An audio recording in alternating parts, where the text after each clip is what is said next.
My first stop is the legendary Peter Luger's in Brooklyn. I've come here since around 2010 and ever since has been one of my top steakhouses in New York.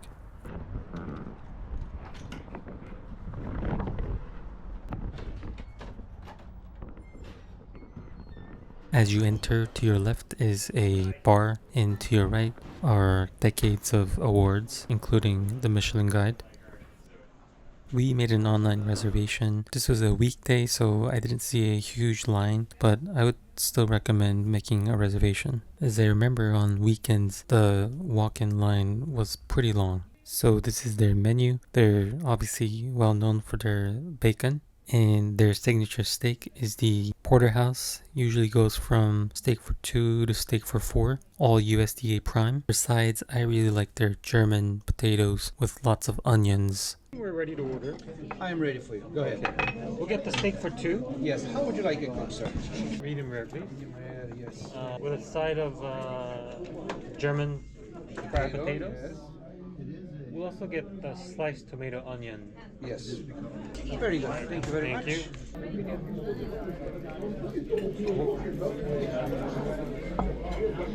This is their bread. I think this is a type of challah with lots of onions and poppy seed, and definitely adds more taste than your usual white or sourdough bread. No idolatry. We got the fresh tomatoes and onions. Kind of resembles the caprese. If your party is big, I would recommend ordering some bacon. There were just 2 of us, and a bacon would have made us not enjoy the steak as much. They also start serving their signature sauce. It's not like the most complex taste, but something about the sauce is extremely addictive for me. It has a touch of vinegar, either ketchup or tomato paste, probably some Worcester sauce. The tomatoes and onions, I mean, nothing special, just fresh, just to help with our meat. Okay. Very, very hot plate. Not touch the plate. Alright, so here we have the sirloin and the filet mignon. Together we call it porterhouse. T-bone. The bone is shaped like T. Awesome. Ooh. Sirloin. Filet mignon. Sirloin. And the filet. Alright. I assure you, every one of those pieces will be eaten. And the famous German potatoes. Please enjoy. Remember, Alright. hot plates. Yep, Okay. thank you so much.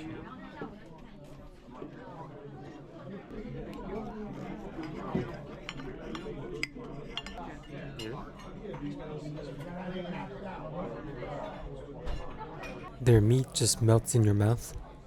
I think their recipe for success are first amazing USDA Prime beef, then their dry aging technique, then their grilling technique where they really sear the surface to the point where it's actually crunchy. I'm pretty sure they put the whole plate in some sort of an oven, and at the end they melt butter or ghee, which makes the meat so much more moist and brings out the taste even more. The whole meal comes out to about $212, which I think is quite reasonable for this quality of steak. They even have amazing dessert. If you're too full, you can at least enjoy these chocolate for free.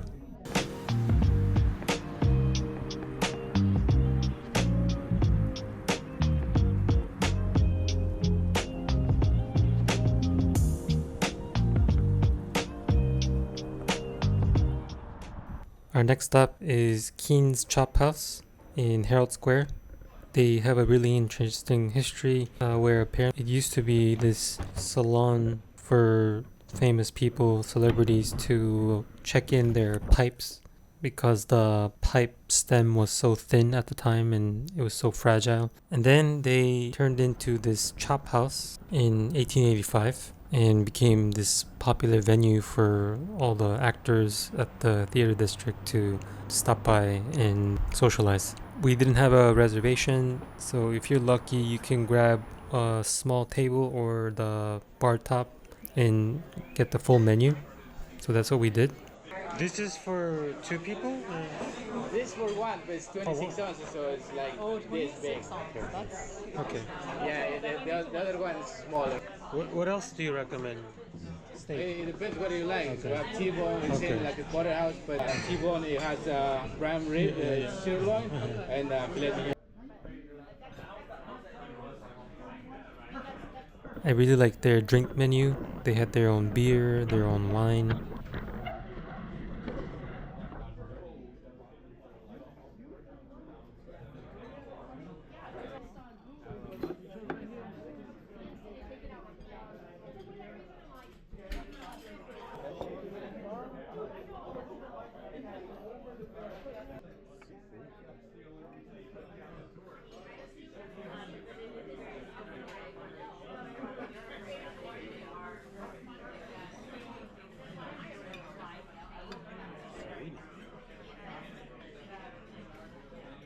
I think this is the first time I ever had lamb as a steak with this thickness. I've only had lamb chops that come in thin ribs, but this was truly a pleasant surprise. It was one of the best steaks I've ever had. Really soft, really tender compared to beef, and not even because of the fat, but I think the muscle fiber itself is much more tender. It's cooked to the perfect temperature. They did slice them before, and this made the cooking more even, and I highly recommend this.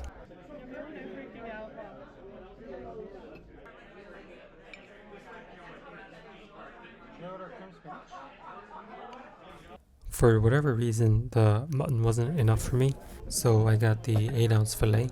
I thought it could be a little bit more evenly cooked. It was pretty thick, and I don't think the heat really reached the core. The meat itself was also pretty standard. I felt a little dry, but if you're gonna order an actual beef steak, I'd order a different dish. But all in all, a really interesting steakhouse located right in the middle of Herald Square with a long-standing history. Certainly has the vibe of more of a fancy Irish pub than a steakhouse, and I really like that. There's an option to eat at the bar, and the bar seemed to have a wide collection of drinks, whiskey. I think it's a great place to hang out if you like drinking. This is probably the highlight of our New York Steak series, Fort Charles, located in the West Village. It almost looks like a speakeasy. It's very hard to find. It's at the basement of an actual apartment building. Inside feels very intimate. It's a closed space with probably about 8 to 10 tables and booths of different sizes. Feels very exclusive and does make you feel very special.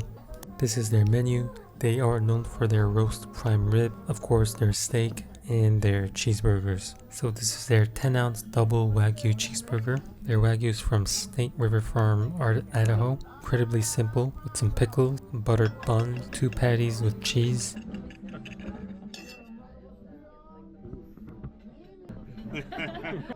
You've done this before. Once or twice, yeah. Perfectly grilled at medium rare.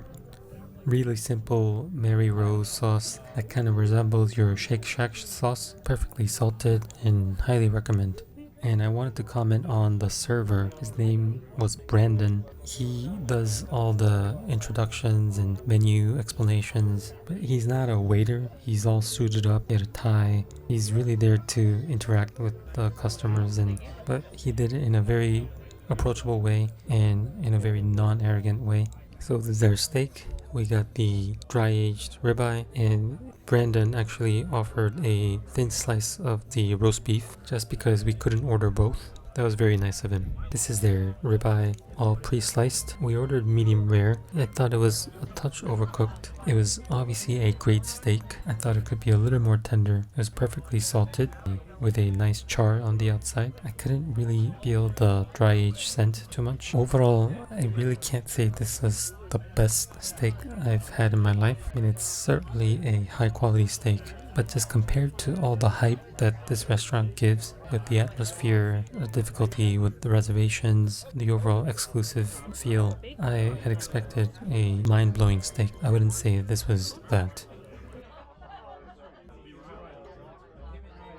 If anything, I want to try their thick cut roast beef to get the real roast beef meaty scent This was a bit thin, and I really appreciated his offer, but unfortunately I just didn't get enough impact from just this thin slice. And just a small tip on how to get into this restaurant without a reservation: try to be here anywhere from 30 minutes to an hour before the place opens. They may have a few tables available for you to walk in the moment the restaurant opens, but might ask you to empty the table by a certain time. This day the place opened at 4 p.m. We got at about 3:10 and there were already 4 parties, so just get ready for that. Otherwise, overall, this is a really solid steakhouse. I'm willing to go back to try their thick cut roast beef or any of their other steak. So that's my short series on New York Steakhouse. Each one had its unique features. For me personally, if I had to choose my favorite, it would still have to be Peter Luger's. I really like the way they dry age their meat. Their meat are really phenomenal quality. You know, they have their own way of grilling, probably with lots of butter. You know, some people might disagree with that, but I personally love it, and I also love the porterhouse, being able to enjoy the filet and the sirloin. Let me know what you felt about these 3 places. Let me know if I missed a top-notch steakhouse in New York City. If you enjoyed it, please like and subscribe, and I hope to see you next time.